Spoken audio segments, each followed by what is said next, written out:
ರಾಜ್ಯಪಾಲರು ಪ್ರಾಸಿಕ್ಯೂಷನ್ಗೆ ಅನುಮತಿ ಕೊಟ್ಟ ಬಳಿಕ ಮುಖ್ಯಮಂತ್ರಿಯ ವಿರುದ್ಧ ಎಫ್ಐಆರ್ ದಾಖಲಾಗುವ ಸಾಧ್ಯತೆ ಇದೆ. ಅದು ಕೂಡ ಮೈಸೂರು ಲೋಕಾಯುಕ್ತದಲ್ಲಿ ಎಫ್ಐಆರ್ ದಾಖಲಾಗತಕ್ಕಂಥ ಸಾಧ್ಯತೆ ಇದೆ. ಯಾಕೆಂದ್ರೆ ಇವೆಲ್ಲವೂ ಕೂಡ ನಡೆದಿರ್ತಕ್ಕಂಥದ್ದು ಮೈಸೂರಿನಲ್ಲಿ.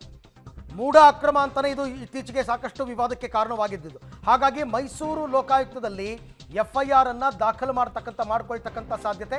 ಮೈಸೂರು ಲೋಕಾಯುಕ್ತದ ವತಿಯಿಂದಲೇ ಈ ಪ್ರಕರಣದ ತನಿಖೆ ಕೂಡ ನಡಿಬೇಕಾಗುತ್ತೆ. ಆದರೆ ಯಾವ ತನಿಖಾ ಸಂಸ್ಥೆ ಇದನ್ನ ತನಿಖೆ ಮಾಡಬೇಕು, ವಿಚಾರಣೆ ಮಾಡಬೇಕು ಅಂತಕ್ಕಂಥದ್ದು ಕೂಡ ತೀರ್ಮಾನ ಆಗಬೇಕು. ಅದಕ್ಕೋಸ್ಕರ SIT ರಚನೆ ಮಾಡೋದಕ್ಕೆ ಸರ್ಕಾರ ಮುಂದಾಗುತ್ತಾ, ಅಥವಾ ಲೋಕಾಯುಕ್ತದವರು ಸ್ವಯಂ ಪ್ರೇರಿತವಾಗಿ ಅವರು ದೂರು ದಾಖಲು ಮಾಡಿಕೊಂಡು ತನಿಖೆಯನ್ನು ಶುರು ಮಾಡ್ತಾರಾ, ಅಥವಾ ರಾಜ್ಯಪಾಲರು ಈ ಮುಂದೆ ಇನ್ನೇನಾದರೂ ಅದನ್ನು CBIಗೆ ರೆಫರ್ ಮಾಡ್ತಾರಾ, ಹೀಗೂ ಕೂಡ ಇರುತ್ತೆ.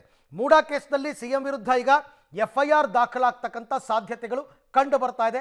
ರಾಜ್ಯಪಾಲರು ಅನುಮತಿ ಕೊಟ್ಟ ಬೆನ್ನಲ್ಲೇ ಅದರಲ್ಲೂ ಕೂಡ ಮೈಸೂರು ಲೋಕಾಯುಕ್ತದಲ್ಲಿ, ಅಂದರೆ ಮೈಸೂರು ಬ್ರಾಂಚ್ ಲೋಕಾಯುಕ್ತದಲ್ಲಿ CM ವಿರುದ್ಧ ಎಫ್ಐಆರ್ ದಾಖಲಾಗ್ತಕ್ಕಂಥ ಎಲ್ಲ ಸಾಧ್ಯತೆಗಳು ಕೂಡ ಕಂಡು ಬರ್ತಾ ಇದೆ. ಇವತ್ತೇ ಆದರೂ ಆಗಬಹುದು ಅಂತ. ಹಾಗಾಗಿ ಮುಖ್ಯಮಂತ್ರಿ ಸಿದ್ದರಾಮಯ್ಯನವರಿಗೆ ಇದರಿಂದ ಸಂಕಷ್ಟ ಎದುರಾಗಿದೆ. ಈ ಬಗ್ಗೆ ಮತ್ತಷ್ಟು ಮಾಹಿತಿ ನನ್ನ ಕೊಲೀಗ ನರಸಿಂಹಮೂರ್ತಿ ಅವರಿಂದ ಪಡ್ಕೊಳ್ಳೋಣ. ಮೂರ್ತಿ, ಈಗ ರಾಜ್ಯಪಾಲರು ಪ್ರಾಸಿಕ್ಯೂಷನ್ಗೆ ಅನುಮತಿ ಕೊಟ್ಟ ಬಳಿಕ ಮುಂದಿನ ಪ್ರೊಸೀಜರ್ ಏನು ಅಂತಂದ್ಬಿಟ್ಟು? ಅರವಿಂದ, ರಾಜ್ಯಪಾಲರು ಸಿದ್ದರಾಮಯ್ಯ ವಿರುದ್ಧ ಈಗ ಪ್ರಾಸಿಕ್ಯೂಷನ್ಗೆ ಅನುಮತಿಯನ್ನ ಕೊಟ್ಟಿದ್ದಾರೆ. ಖಾಸಗಿ ದೂರು ದಾಖಲಾಗಿತ್ತು. ಅಂದ್ರೆ ಖಾಸಗಿ ದೂರನ್ನ ಮೈಸೂರು ಲೋಕಾಯುಕ್ತದಲ್ಲಿ TJ ಅಬ್ರಹಾಂ ರವರು ನೀಡಿದ್ರು.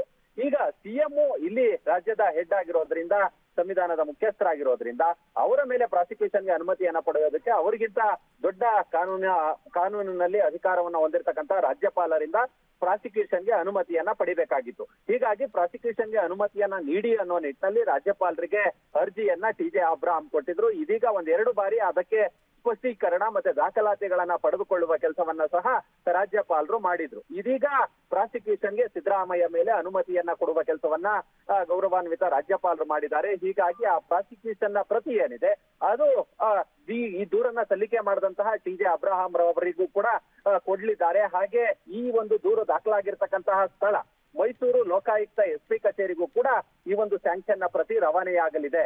ಹೀಗಾಗಿ ಮೈಸೂರು ಲೋಕಾಯುಕ್ತ SP ಅವರಿಗೆ ಈ ಒಂದು ಸ್ಯಾಂಕ್ಷನ್ ನ ಆಗಿರ್ತಕ್ಕಂತಹ ಪ್ರತಿ ಸಿಕ್ಕ ಬಳಿಕ ಸಿದ್ದರಾಮಯ್ಯ ಮೇಲೆ FIR ದಾಖಲಾಗಬಹುದು.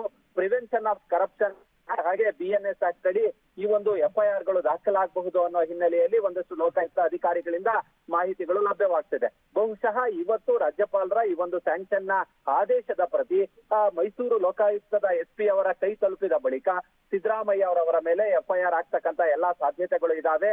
ಬಹುತೇಕ ಇವತ್ತಿನ ಒಳಗಡೆ ಸಿದ್ದರಾಮಯ್ಯ ಮೇಲೆ FIR ದಾಖಲಾಗಬಹುದು. ಅರವಿಂದ್.